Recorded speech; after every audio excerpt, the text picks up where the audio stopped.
Question number 3 है, मैंने starting में गलत लिख दिया था कुछ तो मैंने फिर से उसको ठीक कर दिया। क्वेश्चन 3 है was related to I think amount of income to ingredients of mister for assessment and okay. तो अगर तो एज पर सेक्शन 22 था, अगर आपको याद है सेक्शन तो आप कोट कर सकते हो। तो क्योंकि ये सब्सटैंशियल इंटरेस्ट था, ये अदर सोर्सेस का क्लबिंग ऑफ इनकम का क्वेश्चन था ये, उसमें से था।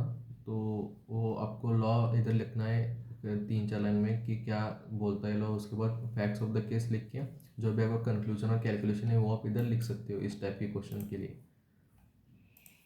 तो 2 मार्क का था, इसमें से 1 मार्क ही दिया गया है मुझे। 3-2 में बात करें तो बहुत ही ईजी क्वेश्चन आया था ये, बहुत ही जल्दी भी हो गया था ये। Just section I think 35, section 35 में क्या क्या चीज़ें डिडक्शन अलाउड है, जस्ट हमको अमाउंट लिखनी थी इधर। तो ये बहुत ही ईजी क्वेश्चन था। बस हेडिंग लिख दीजिए हर वक्त कि आप क्या सॉल्व कर रहे हो, क्या क्या कौन सा आंसर, डायरेक्ट आंसर स्टार्ट मत कीजिए, स्टार्टिंग में हेडिंग में लिख दीजिए कि आप क्या कर रहे हो। देन क्वेश्चन 3B, जो भी नोट है हर वक्त कोई कौन सा भी डाटा अगर आपको दिया है उसका कोई भी ट्रीटमेंट नहीं है, उस जब कोई भी क्वेश्चन आपको दिया है उसका कोई भी ट्रीटमेंट नहीं है डायरेक्ट आंसर में, तो नोट में बता दीजिए कि उसका क्या रीज़न है कि उसको हमें कंसिडर नहीं किया है, वो भी इम्पोर्टेंट है। और हर क्वेश्चन अलग पेज पे से 3A हो गया, इधर मैंने पूरा पेज छोड़ दिया है, 3B न्यू पेज पे स्टार्ट करना पड़ेगा आपको। तो इधर टैक्सेबल गेन निकालना था, जो कि इजी क्वेश्चन था ये भी। तो जो भी आप देखिए फुल वैल्यू कंसिडर, उसमें से ट्रांसफर एक्सपेंस जो भी है माइनस करना, नेट कंसिडरेशन आ गया। इसके बाद कॉस्ट एंड इसका कैलकुलेशन आप इधर ही दिखा सकते हैं, इम्प्रूवमेंट का भी आप इधर ही दिखा सकते हैं।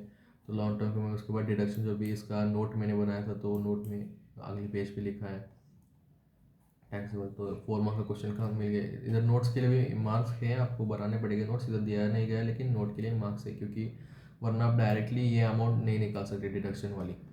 तो नोट में इधर मैंने लिखा है जो भी रिक्वायरमेंट थी, शॉर्ट में लॉ लिख दिया और उसके लिमिट्स लिख दें। और ये भी मैंने एक इम्पोर्टेंट था कि इनहेरिटेंस वर्क प्रीवियस ओनर का कंसीडर करना है, ये भी चीज़ें आप लिख देना, इम्पोर्टेंट है वो। ये भी note. So now important question number 1 कैसे प्रेजेंट करना है, जो कि हमारा मेन क्वेश्चन था 14 मार्क्स का। जो इस बार इजी क्वेश्चन आया था बहुत ही, अगर कंपेयर करें पिछले एग्जाम से तो थोड़ा इजी क्वेश्चन आया था। तो हमेशा स्टार्टिंग में सेल्फ ऑक्यूपाइड प्रॉपर्टी है, तो उससे तो पहले तो कंप्यूटेशन लिख दीजिए, टोटल जो भी रिजिम है, ओल्ड रिजिम न्यू रिजिम, वो इंपॉर्टेंट है। इसके बाद पर्टिकुलर्स और अमाउंट 2 कॉलम बना दीजिए।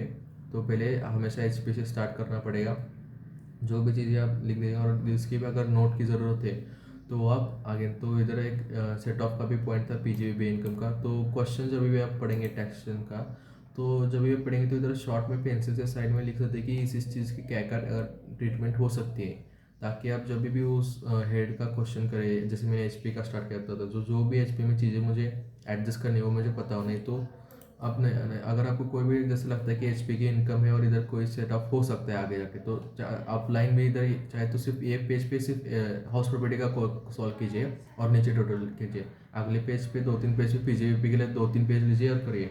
क्योंकि अगर बाद में आपको लगा कि यार ये सेट ऑफ करना था, मैंने इधर जगह नहीं छोड़ी, तो अच्छे से लिख नहीं पाएंगे इधर आप।